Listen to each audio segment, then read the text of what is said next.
guru-guru karyawan yang terkasih dalam Tuhan.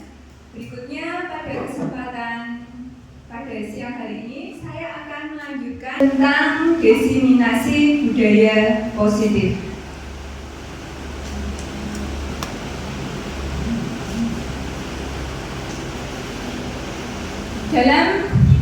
Dalam diseminasi budaya positif di sini ada konsep inti atau konsep pokok dalam budaya positif, yaitu meliputi perubahan paradigma belajar, kemudian disiplin positif, berikutnya adalah nilai-nilai kebajikan, kebutuhan dasar manusia, motivasi perilaku manusia, posisi kontrol guru, keyakinan kelas, dan segitiga restitusi.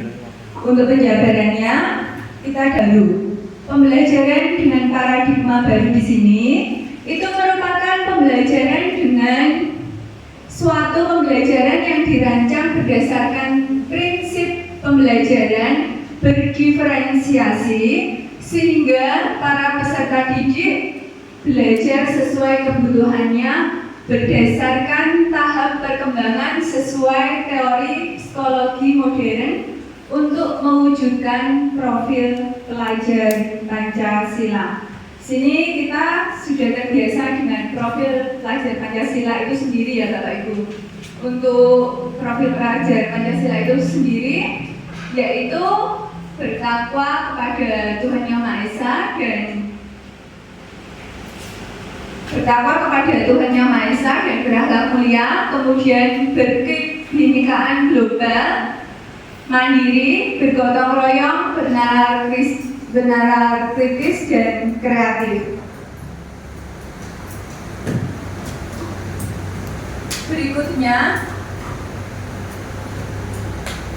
Berikutnya untuk miskonsepsi tentang teori kontrol, yaitu dalam teori kontrol itu sendiri kita bisa mengilustrasikan, yaitu di sini guru bisa berperan sebagai ilusi guru mengontrol murid, kemudian ilusi bahwa semua penguatan positif, efektif dan bermanfaat, kemudian ilusi bahwa kritik dan membuat rasa bersalah mampu menguatkan karakter, kemudian ilusi bahwa orang dewasa berhak memaksa. Kemudian untuk mengubah paradigma stimulus respon ke pendekatan teori kontrol itu dapat difahami melalui pemaparan berikut ini. Melalui stimulus respon dan teori kontrol, di mana pada pemaparan di sini ada masing-masing untuk perbedaannya. Untuk perbedaannya, yang pertama pada stimulus respon itu realitas kebutuhan kita itu sama. Jadi kebutuhan yang kita miliki itu sama. Kemudian untuk kebalikannya, pada teori kontrol realitas kebutuhan kita itu berbeda-beda.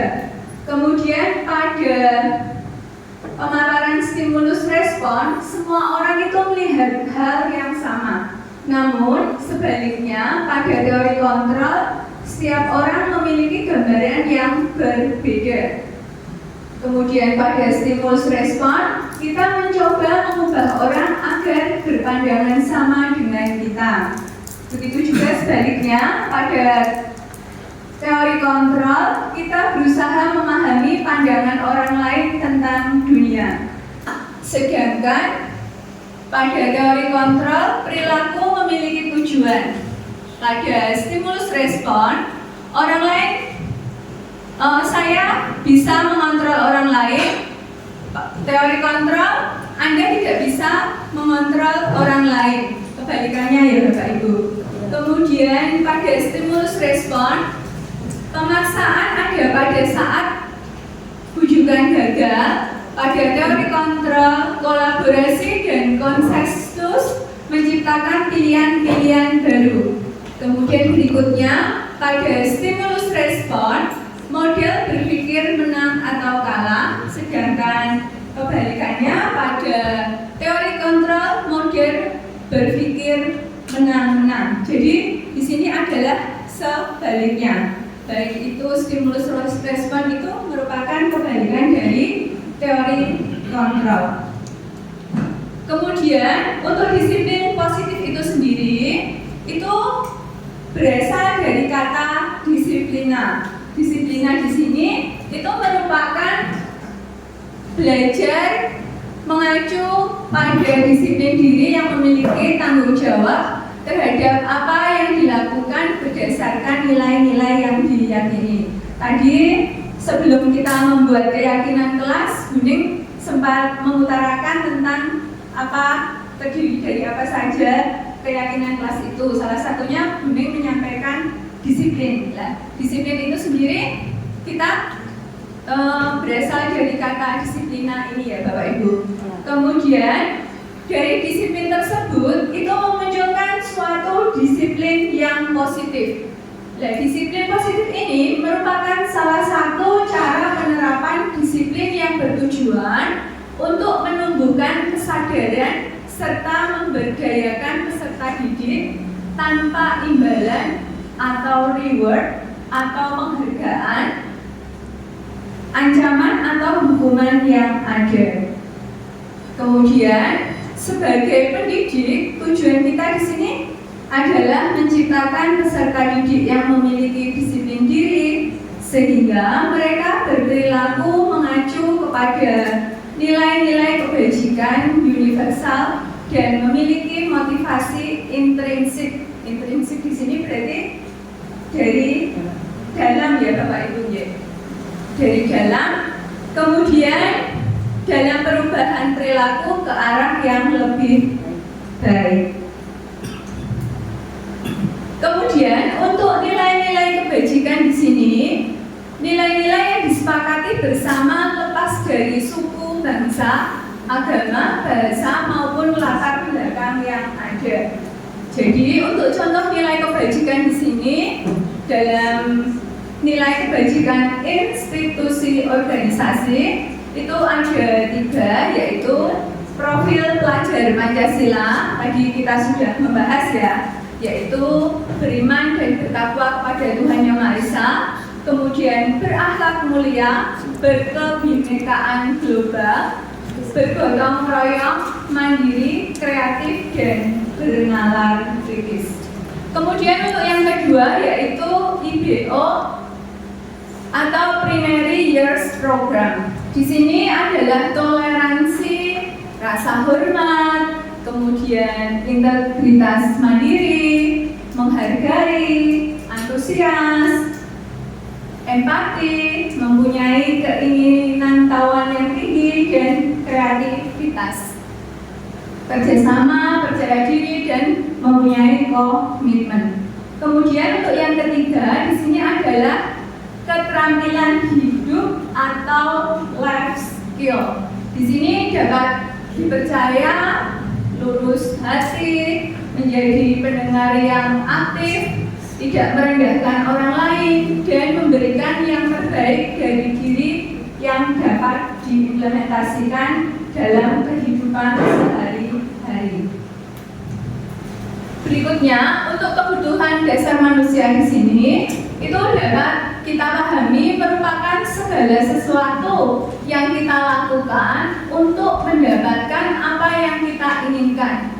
Dari seluruh tindakan yang kita lakukan tersebut itu memiliki tujuan tertentu dan kesemuanya itu merupakan usaha terbaik yang kita lakukan dalam rangka agar kebutuhan dasar kita itu dapat terpenuhi dengan baik dan sesuai dengan yang kita harapkan dari waktu ke waktu, sehingga apa yang kita harapkan tersebut dapat terwujud dengan baik.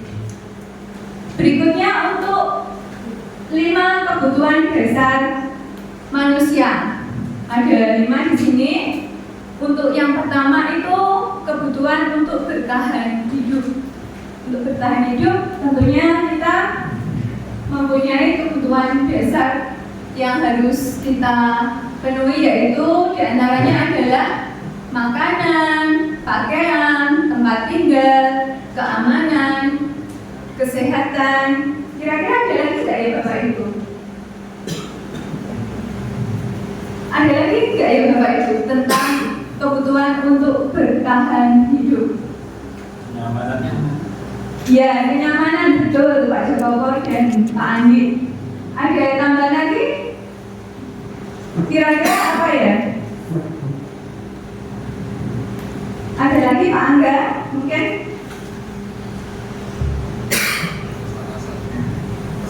Keselarasan. Nanti berarti masuknya di keselarasan berarti kasih sayang dan rasa diterima ya. Nanti yang di bagian kedua itu ya untuk kebutuhan yang pertama bertahan hidup. Kemudian yang kedua yaitu salah satunya yang sudah disebutkan oleh Pak Angga tadi, yaitu kebutuhan akan kasih sayang dan rasa diterima. Di sini rasa diterima, dipedulikan, berbagi, kerjasama, menjadi bagian dalam kelompok. Kemudian apa lagi kira-kira ya? Kira-kira apa lagi ya Pak Gierso?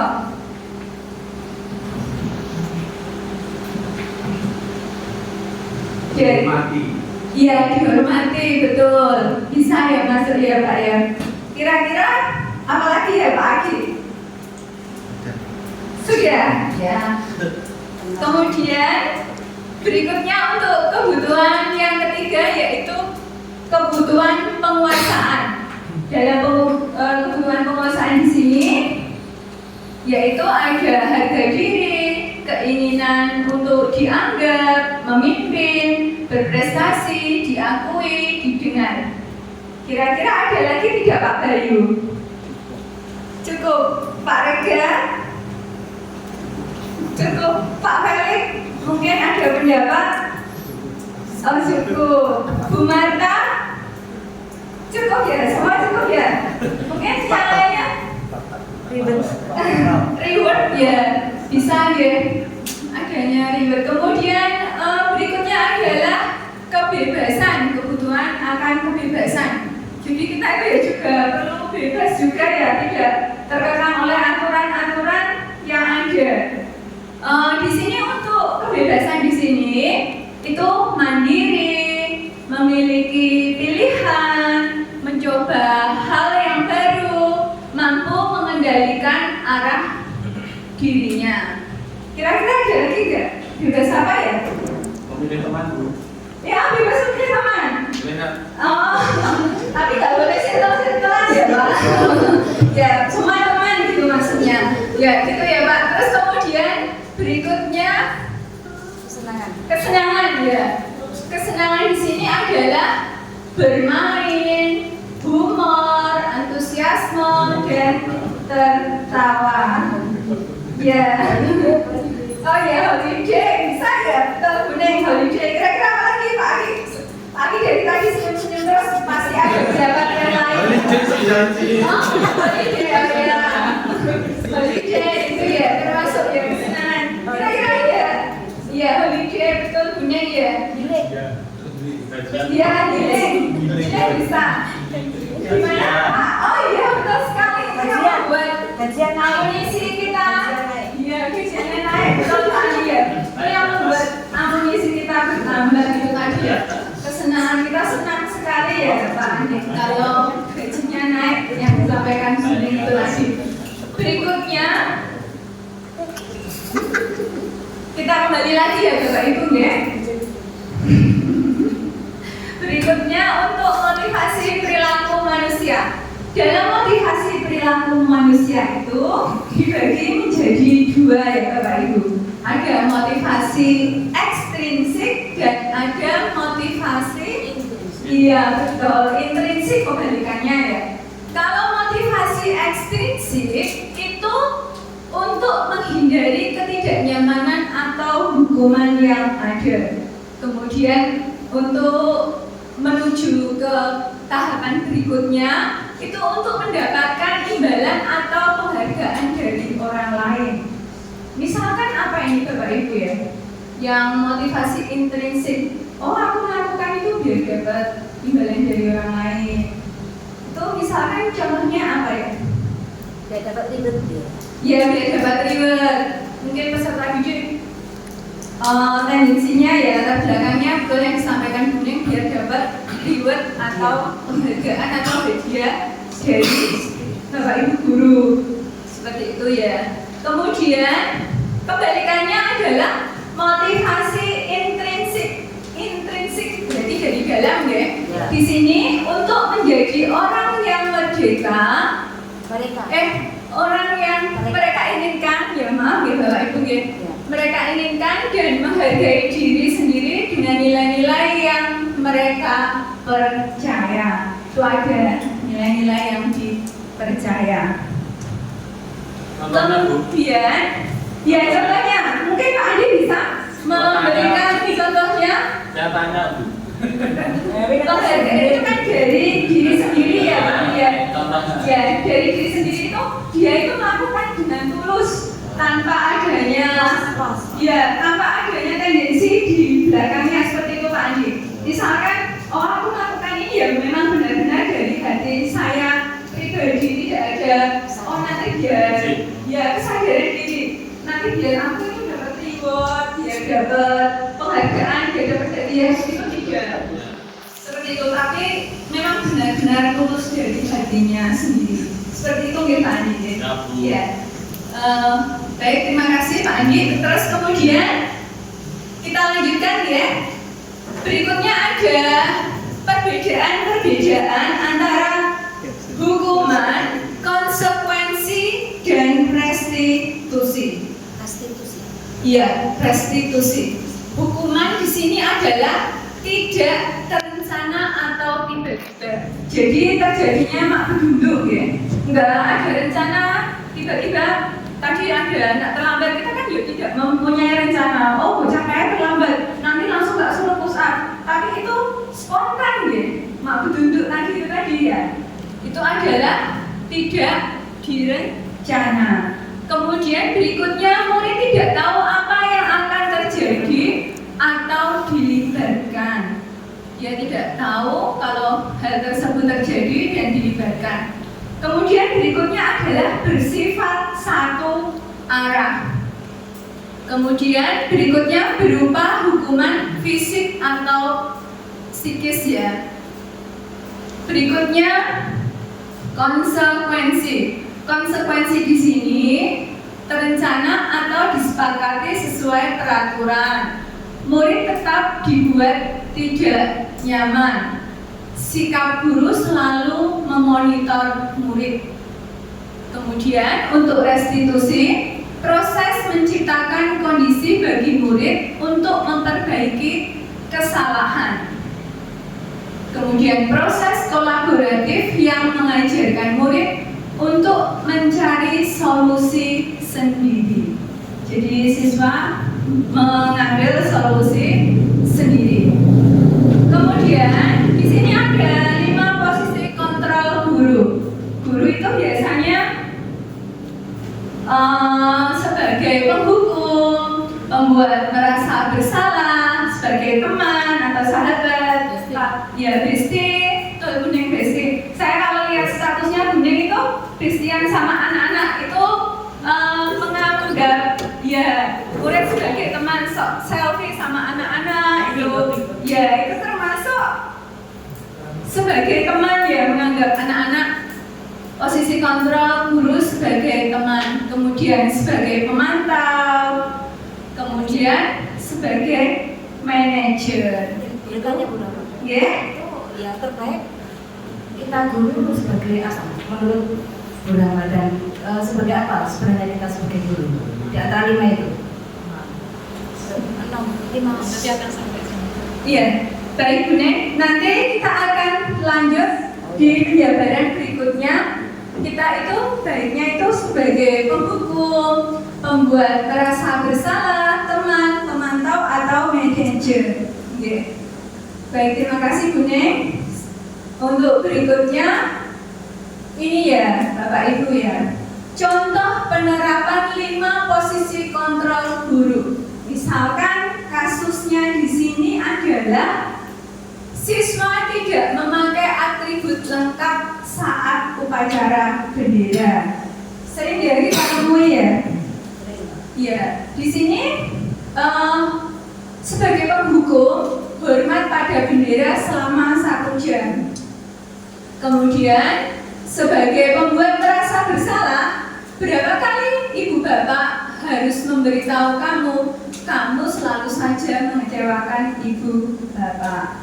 Itu sebagai pembuat merasa bersalah. Kemudian sebagai teman, ya bestie yang disampaikan Bening tadi, sebagai bestie atau teman, ayo dong ikuti aturan sekolah, tolong bantu ibu bapak ya. Sekali ini ya sudah, tidak apa-apa, lain kali jangan sampai berbuat seperti ini lagi ya.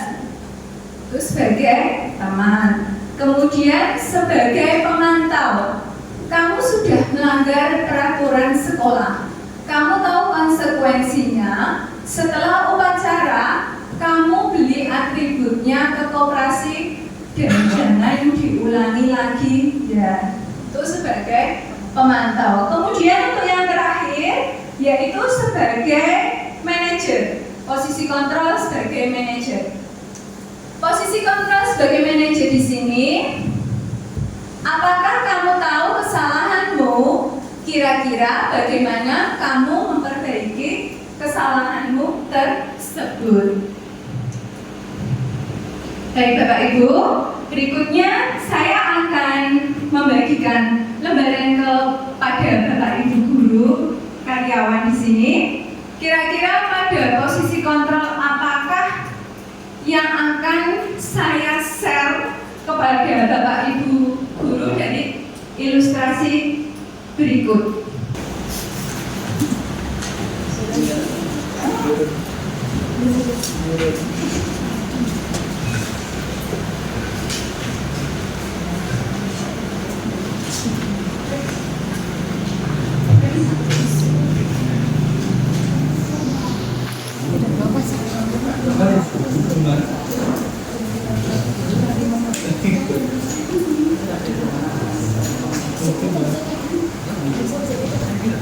Bu Maria bagikan tadi kepada Bapak Ibu guru karyawan. Di sini Bapak Ibu guru karyawan dapat menulis ya kira-kira yang saya share di sini itu masuk posisi kontrol yang mana. Jangan lupa dikasih nama ya Bapak Ibu ya. Ya, dikasih nama. Saya kecewa sekali dengan kamu. Ya, ini posisi kontrol yang pertama. Posisi kontrol, apakah saya kecewa sekali dengan kamu. Lali mau Pak? Jadi siapa dulu?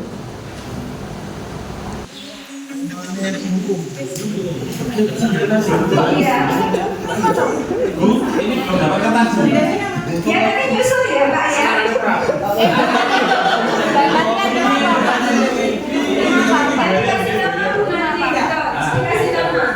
Kasih nama. Ya dikasih nama. Kasih nama saya.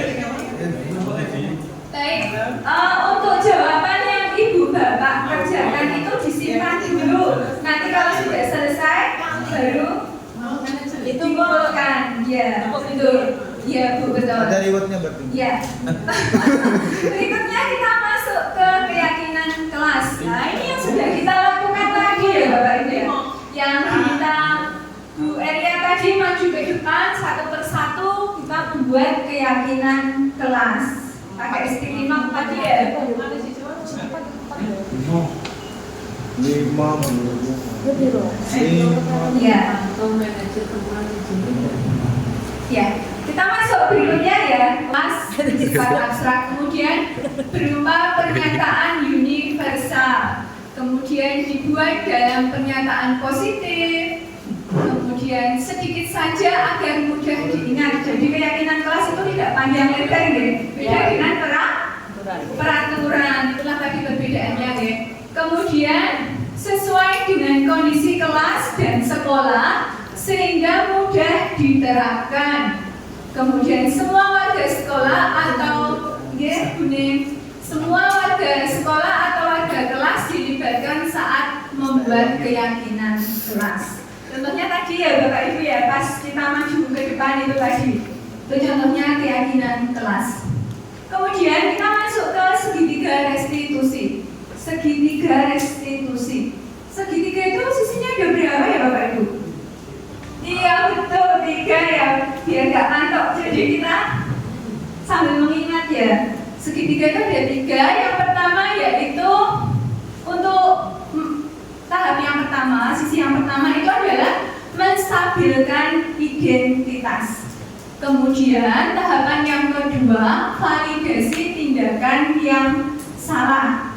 Kemudian yang ketiga, menanyakan keyakinan.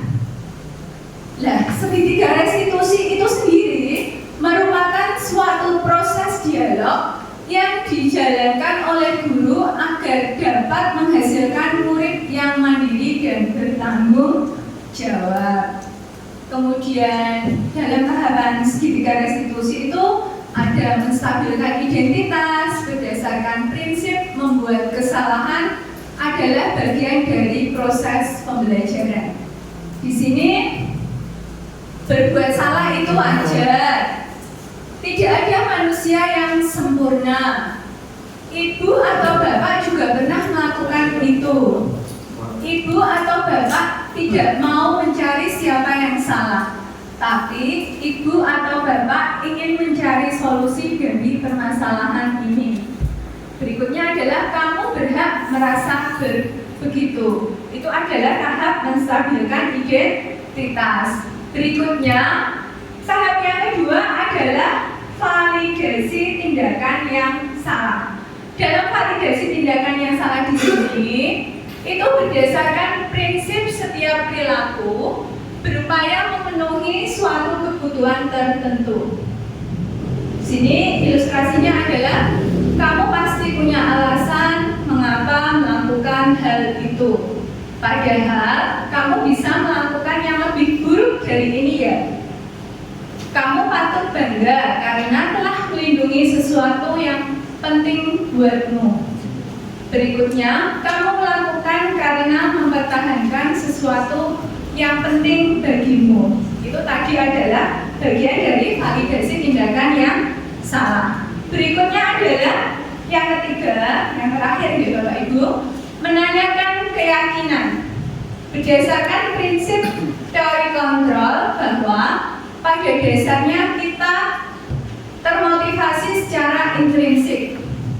Apa keyakinan kelas kita, nilai-nilai apa yang telah disepakati bersama, kemudian seperti apa gambaran sebuah kelas yang ideal. Menurut kamu ingin menjadi orang yang seperti apa? Kemudian Bapak Ibu, untuk contoh penerapan segitiga restitusi di sini.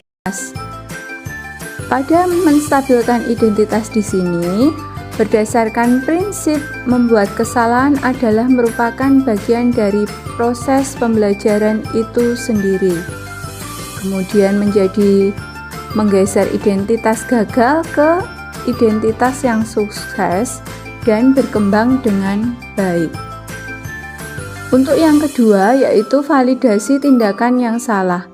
Dalam validasi tindakan yang salah, terdapat 3 aspek, yaitu berdasarkan prinsip pada setiap perilaku berupaya untuk memenuhi suatu kebutuhan tertentu. Kemudian yang kedua, guru akan bergeser dari pemikiran stimulus respon menjadi proaktif. Yang ketiga, mengenali dan mengakui kebutuhan murid akan memperbaiki hubungan dengan murid lebih baik lagi. Kemudian yang ketiga yaitu menanyakan keyakinan.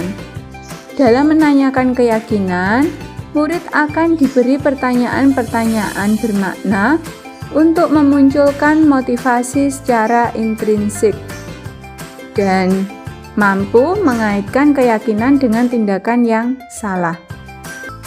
Kasus yang pertama di sini, Nugi tidak terima teman satu kelompoknya selalu hanya nebeng nama dalam mengerjakan tugas-tugas kelompok. Hanya dia dan beberapa temannya yang mengerjakan. Ia tidak terima dengan kejadian tersebut tidak adanya kerjasama, ia tidak dapat menahan emosinya. Ia marah dan bertengkar dengan teman satu kelompoknya. Dalam penyelesaian skenario dalam proses penyelesaian masalah dengan menggunakan segitiga restitusi adalah sebagai berikut. Nugi, tadi Bu Rahma dapat laporan dari ketua kelompok lain. Katanya kamu habis bertengkar ya dengan kelompok sendiri. Iya Bu, saya tidak suka. Kenapa tidak suka? Karena tiap mengerjakan tugas kelompok tidak pernah ikut mengerjakan, hanya nebeng nama saja. Apa yang kamu lakukan terhadap Kurniawan? Saya mengenai dia kemudian. Kemudian tahap berikutnya validasi tindakan yang salah. Oh ya wajarlah kalau kamu marah mati-mati Kurniawan karena Kurniawan tidak mau bekerja sama dalam menyelesaikan tugas kelompok. Namun tindakan tersebut tidak lebih dari tindakan yang lainnya, misalkan kamu memukul Kurniawan. Kamu dapat masih bisa meredam amarah di situ. Pasti mungkin berbuat itu ada alasannya ya. Ya, masa saya sudah pada saya berusaha tugas kelompok saya selesai dengan baik, masa Kurniawan tidak bisa tanpa berusaha menjadi nama, namun mendapatkan saya Ya wajarlah kalau kamu marah karena Kurniawan tidak mampu mengerjakan tugas secara kelompok bersama-sama, hanya nebeng nama saja. Namun yang kamu lakukan tersebut, kamu membanting benda kerja di depan, apakah itu sesuai dengan keyakinan kelas kita? tidak Menurut kamu, keyakinan kelas apa yang dilanggar? saling menghargai yang teman. Ya betul, menurut kamu saling menghormati dan menghargai antar teman itu penting tidak menurut kamu? Penting. Baik, kalau menurut kamu itu penting, jadi keyakinan apa yang kamu lakukan saat kamu sedang marah? Harus lebih sabar. Kamu bersedia memperbaiki masalah ini. Sedia. Apa yang akan kamu lakukan untuk memperbaiki masalah ini? Saya berusaha lebih sabar dan menahan amarah saya. Kalau ada teman kelompok saya yang tidak mau ikut bekerja sama dalam mengerjakan tugas, saya akan melaporkan ke Bapak Ibu guru mata pelajaran atau wali kelas saya. Ya, tepat sekali Nugi tindakanmu tersebut. Tetap semangat ya Nugi. Terima kasih Bu. Silakan Nugi bisa kembali ke kelas. Berikut adalah tanggapan siswa dalam proses penyelesaian masalah dengan menggunakan segitiga restitusi. Assalamualaikum warahmatullahi wabarakatuh. Saya Nugi Durianto Yudo dari kelas 10B. Saya senang berdiskusi dengan diri saya, membahas tentang bagaimana cara menahan diri saya dari yang marah dengan teman saya karena tidak pernah mengerjakan tugas saat kelompok dan hanya menitipkan nama saja. Saya selalu sabar menghadapi teman saya dan selalu menghargai teman saya. Terima kasih. Setelah mengetahui tentang budaya positif dan bagaimana menerapkannya dalam keseharian kita mengajar, harapannya nanti ketika Bapak dan Ibu bertemu dengan siswa yang bermasalah, kita bisa menerapkan segitiga restitusi. Ini dibutuhkan komitmen bersama nih Bapak Ibu. Semoga kita bersama-sama bisa menjalankan budaya positif di sekolah kita dan membangun karakter murid kita semakin menjadi lebih baik tanpa kita harus lelah emosi karena kita menghukum anak. Untuk mempersingkat waktu Bapak Ibu, tadi saya sudah menuliskan beberapa kalimat reflektif di sini. Ini sudah Bapak Ibu jawab. Terima kasih untuk refleksinya. Mestinya saya tempelkan di sana, tapi ini kurang mereka jadi tidak bisa ditempelkan. Saya bacakan dari sekian yang menjawab mengenai perasaan setelah mengikuti kegiatan ini. Jawabannya adalah merasa senang, kemudian mendapat pengalaman baru, terinspirasi. Ini perasaan Bapak dan Ibu, dan yang Bapak Ibu dapatkan di sini adalah sebuah ilmu baru mengenai menerapkan budaya positif. Dan pertanyaan nomor 3, apa yang menjadi komitmen Bapak Ibu untuk diterapkan? Ini sebagian besar menjawabnya akan mencoba menerapkan budaya positif di SMK Kristen Medan yang kita cintai ini. Bapak Ibu, sekali lagi kami mengucapkan terima kasih atas dukungan dari Bapak dan Ibu berupa apapun, terutama kepada Bapak dan Ibu Kepala Sekolah. Mohon maaf, kami terima kasih yang sangat besar untuk kesempatan yang boleh kami terima pada siang hari ini. Semoga bermanfaat dan kami mohon maaf jika di dalam kami menyampaikan diseminasi hasil kami belajar pada pendidikan untuk penggerak angkatan 10 ini ada hal yang kurang berkenan. Kiranya Tuhan memberkati kita semua. Kami akan membantu kepada Ibu Kepala Sekolah untuk mungkin memberikan testimoni sedikit atas kegiatan. Terima kasih. Terima kasih jadi untuk ketika kita melakukan pembelajaran atau apapun itu, intinya yang sesuai dengan PNM adalah reflektif, selalu merefleksikan apa yang kita lakukan. Mesti dari yang juga sok kali, sok angin gitu ya, tidak secara langsung sebenarnya Bapak Ibu mungkin lakukan itu, tapi kadang-kadang tidak disengaja, tidak sadar kalau itu reflektif. Jadi reflektif itu arahnya segala sesuatu supaya untuk perbaikan kita ke depan. Apapun harus direfleksikan supaya ke depan lebih baik. Dan tadi beberapa materi, boleh nggak kira-kira materinya di-share? Kalau diizinkan, biar untuk kami teman-teman kita semua bisa mempelajari dari situ. Kalau dilihat tadi refleksinya dari teman-teman yang sudah dibaca. Iya. Nah, Bapak Ibu, terima kasih Bu Rama yang sudah berbagi dengan kita, karena ini kebetulan mumpung ada kesempatan gitu ya. Mumpung ada kesempatan kita bersama-sama, kita manfaatkan dengan baik dan harapannya betul-betul nanti bisa menggerakkan kita semua yang ada di sini ke arah yang lebih baik. Terima kasih telah menyaksikan video aksi nyata ini. Semoga dapat menginspirasi. Salam dan bahagia selalu Bapak Ibu Guru Penggerak.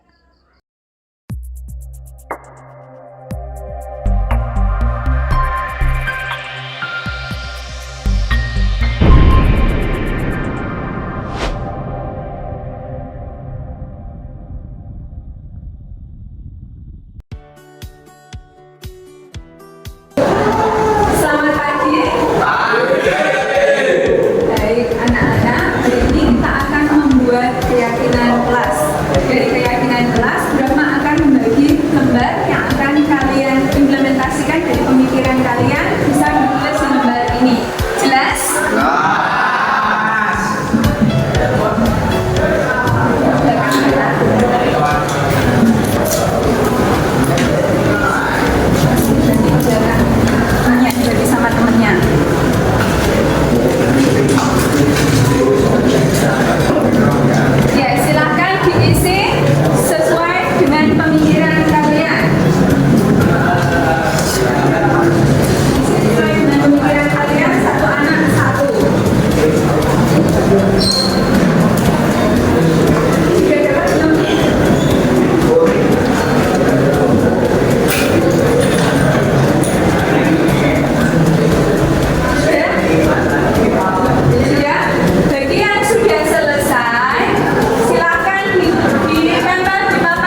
kompak. Kemudian berikutnya kerjasama. Ini juga sama, kerjasama. Berikutnya saling tolong menolong, berarti masuknya kerja sama.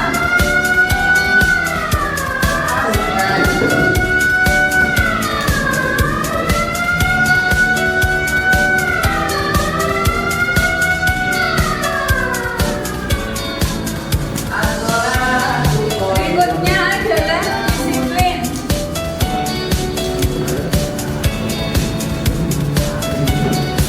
Kompak, kerjasama, taat, kerjasama, kerjasama, kerjasama,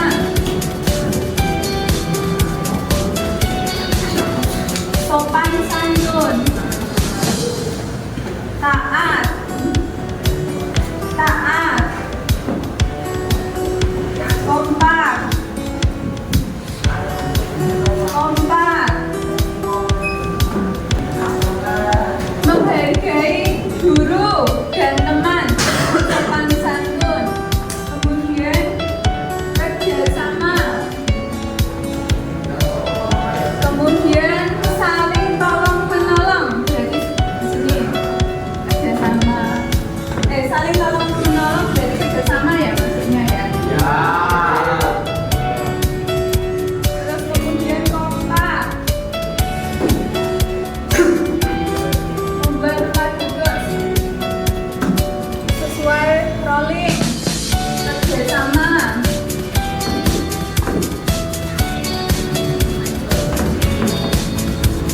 kemudian disiplin, kerjasama, kompaknya boleh semua ya. Jadi maksudnya jadi satu di sini ya. Disiplin yang pertama kita ambil disiplin. Jadi dari yang sudah kita buat ini, jadi kita ambil kesimpulan pertemuannya ini adalah kesimpulan dari keyakinan kelas. Yang pertama adalah kompak, kemudian kerjasama,